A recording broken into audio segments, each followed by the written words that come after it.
Guys, you're welcome back to my channel. And first of all, I'd like to say a very big thank you to everyone who checked up on me during my absence from YouTube, and also to as many people that have recently subscribed to my channel while I was away.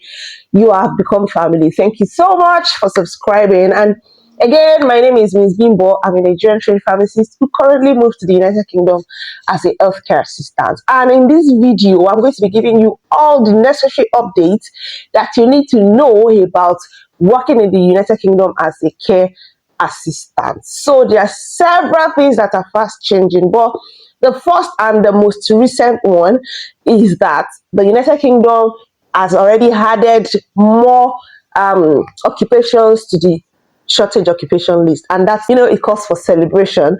So I'll be displaying on the screen some of the new occupations that they have added to the shortage occupation list, and that is going to come to effect starting August 7th 2023.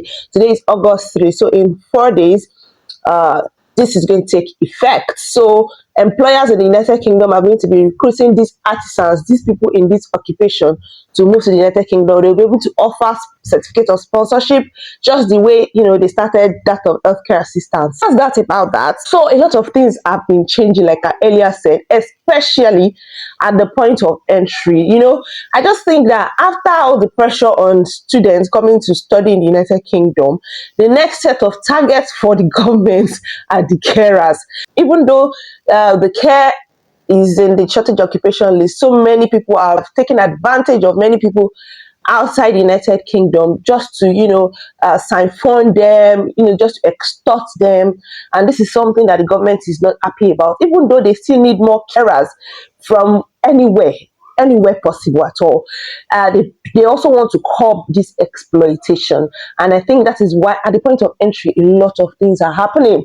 So unlike before, that when you come as a carer and you appear as a married couple, you may not really face so many challenges because they believe that, oh, you're a couple, you are moving together, they will not question you. But these days, once they see that you are moving into the United Kingdom as a couple, it raises like suspicions, and they start to ask you a series of questions. Although these questions are very simple and you are expected not to fail them.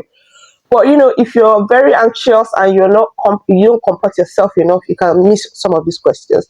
So I'll be telling some of the questions that they're asking at the point of entry. And because of the way they saw that, some people, when they speak English to them at the point of entry, they are not able to communicate effectively in English language. And they are wondering, what are you coming to do in an English-speaking country? Not just for holidays, you are coming here to work. So how do you want to communicate effectively with your clients, especially in care work where you've got lots of paperwork to do?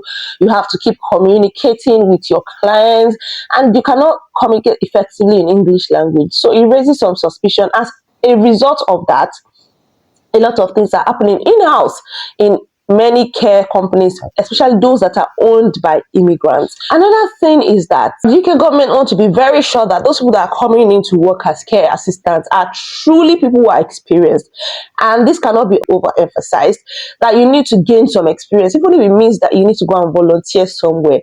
And if at all you're not willing to do any of this, then you need to equip yourself with knowledge, with basic information, basic skills that a care assistant needs. Like, you watch videos. I've made several videos about interview questions that care assistants in the United Kingdom are asked, and how you can answer these questions. This will, if you watch some of these videos, it will prepare you, it will give you an insight as to what is expected, what carers do in the United Kingdom. And when you ask some questions, you will not be caught unawares. So basically, these are things that I'm going to be talking about in this video. And if today is your first time coming across my channel, please do like this video, because by liking this video, you make YouTube recommend it to more people.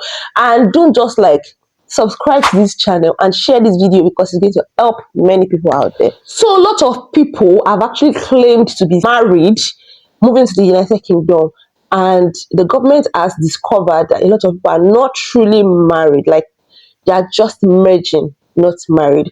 And as a result, when people are coming at the point of entry and they see that you're a couple, they want to know more about you as a couple. So some of the questions they ask couples now at the point of entry include you telling them about your spouse. They ask you separately. They can ask you date of birth. They've asked people date of birth of their, of their spouses. What's your husband's date of birth? In fact, you need to know everything about your spouse up to their shoe size just to stay safe. So they can ask you what is your home address, from where you're coming from. Honestly, it can happen to somebody. You can actually be a married couple and then they ask you such questions and you're caught unawares and you are stammering.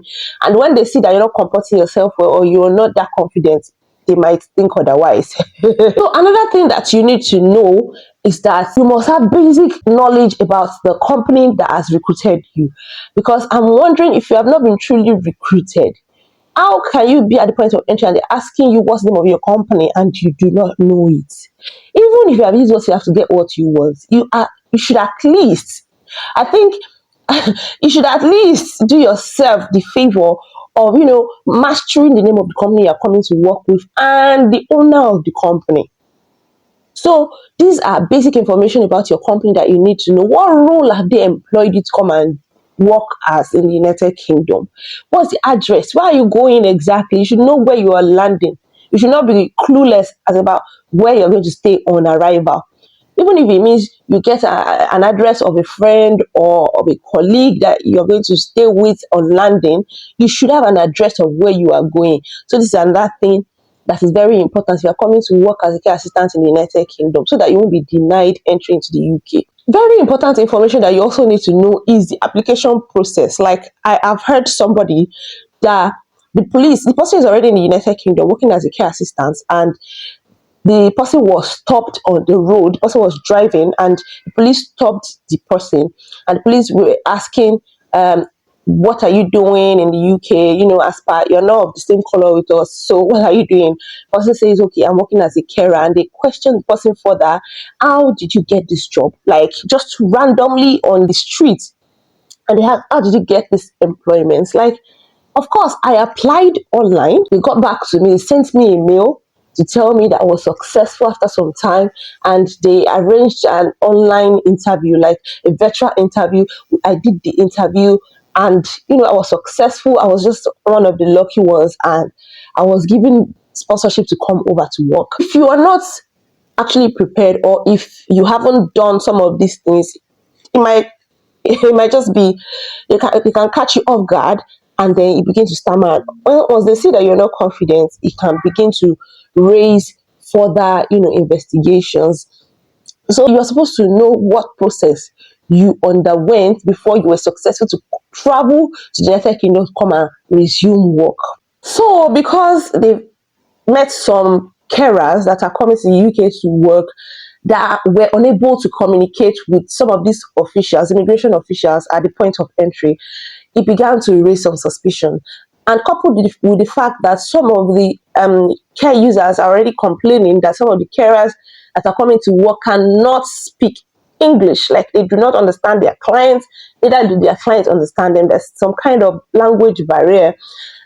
And then when they are now interviewing people at the point of entry, they discover that some people have actually worked with some Indians who do not really speak English so well. They're trying, actually, although this is not supposed to be a crime, because a lot of English people are not even bilingual. Yes, so many of them that I've met have admitted the fact that they cannot speak any other language other than English language, and they're amazed when they see immigrants that are bilingual. So it shouldn't be a crime that people cannot speak English and they are moving here to work. But it is what it is. United Kingdom government is now doing one thing. They are now going from company to company, selecting about maybe 3 people from care homes that they are going to interview to see if they can actually communicate well in English language. And failure to communicate well in English language, they might subject that person to more investigations. And if they find out that person can still not communicate effectively, they might ask the person to rewrite IELTS. So I'm just afraid that maybe in the future they might be projecting, maybe increasing the minimum IELTS score for healthcare assistants. That is not the news now. I'm just speculating. So don't take my words for it.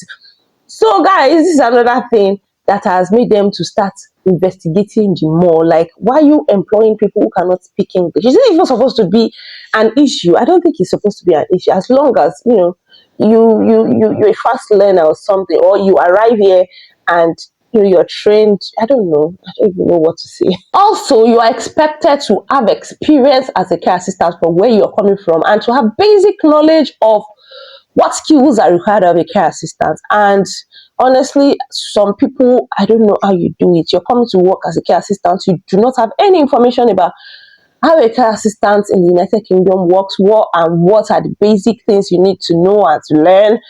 Despite this age, despite the number of information that are out there on YouTube, everywhere you go, you just turn blind eyes to this information. I've got several interview questions on my channel that you can check out, and get to know what are the basic things that are expected of a care assistant. What is a care plan? What are you supposed to do on arrival?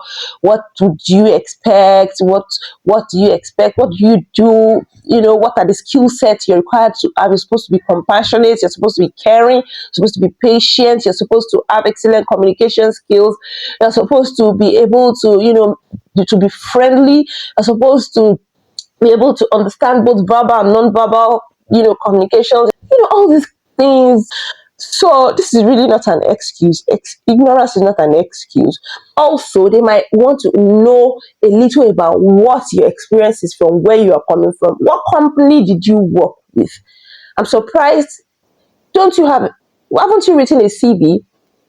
You're supposed to know the company that you worked with as a healthcare assistant before you now applied for this job, before you are now at the point of entry. So, asking you what's the company that you work with and you're blank, even me, I'll be so upset with you.